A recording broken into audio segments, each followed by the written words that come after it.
இன்றே டவுன்லோட் செய்து உங்கள் ஃபேவரட் ஷோக்களை என்ஜாய் பண்ணுங்க.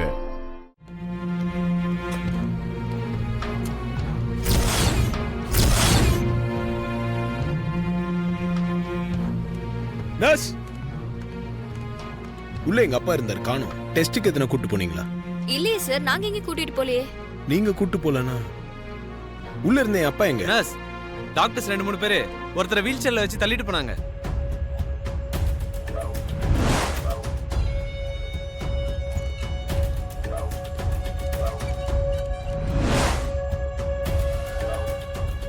டாக்டர்ஸ் யாரும் வீல் சேர்ல வச்சு தள்ளிட்டு போக மாட்டாங்க சார். நான் எதுக்கும் சீஃப் டாக்டர் கிட்ட போய் கேட்டுட்டு வந்துடுறேன்.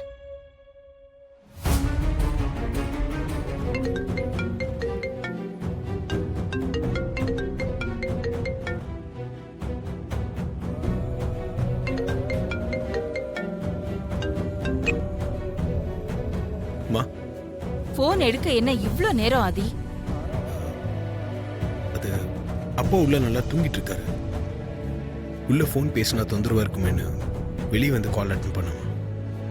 நல்லா தானே இருக்காரு, அவருக்கு ஒன்றும் பிரச்சனை இல்லையே? இல்லம்மா, அவருக்கு எந்த பிரச்சனையும் இல்லை. உள்ள நல்லா தான் தூங்கிட்டு இருக்காரு. என்னன்னு தெரியல ஆதி, எனக்கு திடீர்னு மனசு ரொம்ப டிஸ்டர்ப்டா இருக்கு. அதான் உனக்கு ஃபோன் பண்ணேன். நான் உடனே ஹாஸ்பிட்டலுக்கு கிளம்பி வரட்டுமா? இல்ல வேண்டாம்மா, அப்பா நல்லா தான் இருக்காரு. நீங்க மனசு போட்டு குழப்பிக்காதீங்க. அப்பாவை நான் பாத்துக்கிறேன். இங்க நீங்க வர வேண்டாம். சரியாதி, நீ அவரை நல்லா பாத்துக்கோ. நீ இருக்கேங்கிற தைரியத்துல தான் நான் இங்க இருக்கேன். சரிங்கம்மா, நான் பாத்துக்கிறேன். நீங்க கவலைப்படாம தூங்குங்க.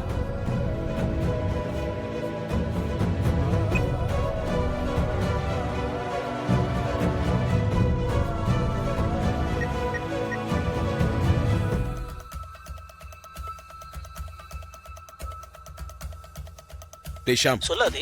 அருணை கூட்டிட்டு உடனே ஹாஸ்பிட்டலுக்கு வா. ஹாஸ்பிட்டலா? எதுக்கு? டேய், நேர்ல வான்னு சொல்றேன்ல. ஓகே வரேன். அருண் கிட்ட வீட்ல யார்கிட்டயும் சொல்லாம வர சொல்லு. சரி ஆதி, நான் அவனை கூட்டிட்டு வந்துடுறேன். ஆதிக்கடவுர் குடும்பத்துக்கு மருமகளா வர வேண்டிய வாய்ப்பு கடைசி நேரத்துல தவற விட்டவன் நான். என்னுடைய இடத்துக்கு கேவலம் ஒரு சமையல்காரி வருவாளா? நான் வர விட்டுருவனா? வர விட மாட்டேன். நான் உங்களை பிறந்த நாள் கொண்டாட வெளியில விட்டாதானே நீங்க அகில ஆண்டி கிட்ட ஆதி பார்வதியோட காதலுக்கு சம்மதம் வாங்குவீங்க? அதை தடுக்கிறதுக்காக தான் இந்த 24 மணி நேரமும் arrest. Nandini, this is too much. இந்த விஷயம் ஆதிக்கு மட்டும் தெரிஞ்சதுன்னா உன்னோட நிலைமை என்ன ஆகும்னு தெரியுமா? ஆதி வழக்கமா நான் இருக்கிற எல்லா இடத்தையும் தேடிக்கிட்டு இருப்பாரு. நீங்க இங்க இருப்பீங்கன்னு ஆதியால கற்பனை பண்ணி கூட பார்க்க முடியாது. இங்க வரவும் முடியாது.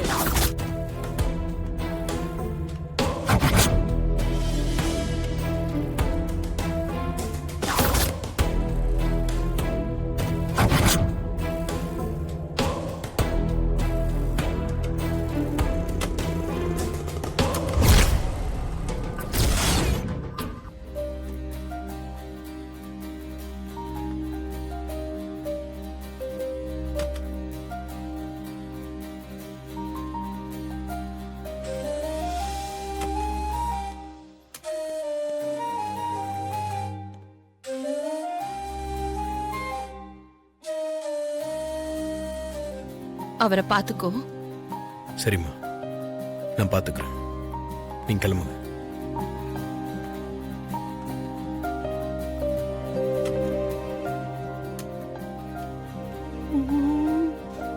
சபா ப்ரோ, நீ சொன்ன மாதிரி அம்மா வந்துட்டாங்க ப்ரோ. நல்ல வேலை, அம்மா வர்றதுக்குள்ள அப்பாவை கொண்டு வந்து ஹாஸ்பிட்டல்ல சேர்த்துட்ட. நீ வேற லெவல் ப்ரோ.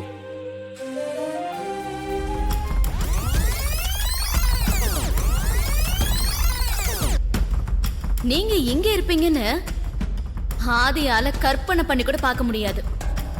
இங்க வரவும் முடியாது.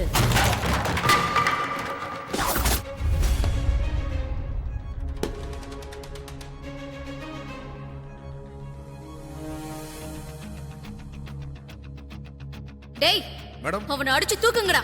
Okay madam.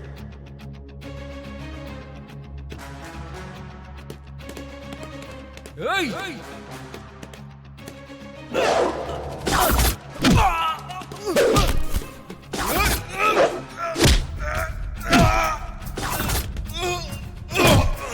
பார்வதியை மருமகளா வரவிட மாட்டேன்னு சொல்லிக்கிட்டு இருக்கா. பார்வதியை வர விட மாட்டேன்னு சொல்றது அவளுக்காக இல்லப்பா, அவ தங்கச்சிக்காக. நந்தினிக்கு ஒரு தங்கச்சி இருக்காளா? எங்க இருக்கா? நம்ம வீட்டில் தான்ப்பா. நம்ம வீட்லயா? ஆமாப்பா, அவ வேற யாரும் இல்ல, மித்ரா தான். மித்ராவா? மித்ரா விஷயத்த இப்போதைக்கு அம்மா கிட்ட சொல்ல வேண்டாம், அதுக்கான நேரங்காலம் வரும்போது சொல்லலாம். நீங்க வாங்க.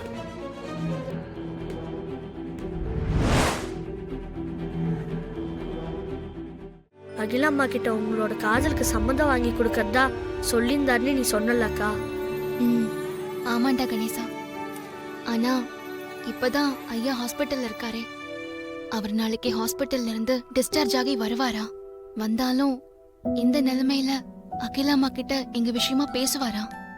அப்படியே பேசுனா அகிலாம்மா என்ன சொல்லுவாங்க? இதெல்லாம் நினைச்சா ரொம்ப குழப்பமா இருக்குடா. எனக்கு என்னமோ நாளைக்கு எங்க விஷயமா அகிலாம்மா கிட்ட பேசாம இருக்கிறதா நல்லதுன்னு தோணுது. ஆரம்பத்துல இருந்தே உனக்கு எல்லாமே சோதனையா தான் இருந்திருக்கு. ஆனா கடைசியா உனக்கு எல்லாமே நல்லதா தானே நடந்திருக்கு.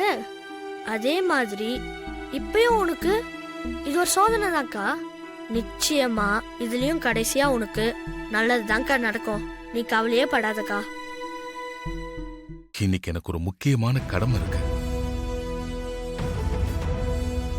இன்னைக்கு என் வைஃப் கிட்ட அது விஷயமா பேசி முடிவெடுக்கணும். இன்னைக்கு விட்டா அப்புறம் நான் அடுத்த பிறந்தநாள் வரைக்கும் காத்துக்கிட்டு இருக்கணும். பா, இப்போ சொல்றேன், அவசரப்பட வேண்டாம், கொஞ்சம் பொறுமையா இருங்க. அப்பா சொல்றத நீ கேளு ஆதி. சந்தர்ப்பம் கிடைக்கும் போது பயன்படுத்திக்கணும். டிஸ்சார்ஜ் ஆகி வீட்டுக்கு போலாம். டாக்டர், நான் 3 days டெய்லி செக்அப் வந்துட்டு போறேன். இன்னைக்கு டிஸ்சார்ஜ் பண்ணுங்க ப்ளீஸ். ஓகே, உங்க விருப்பப்படி செய்யுங்க. It's okay.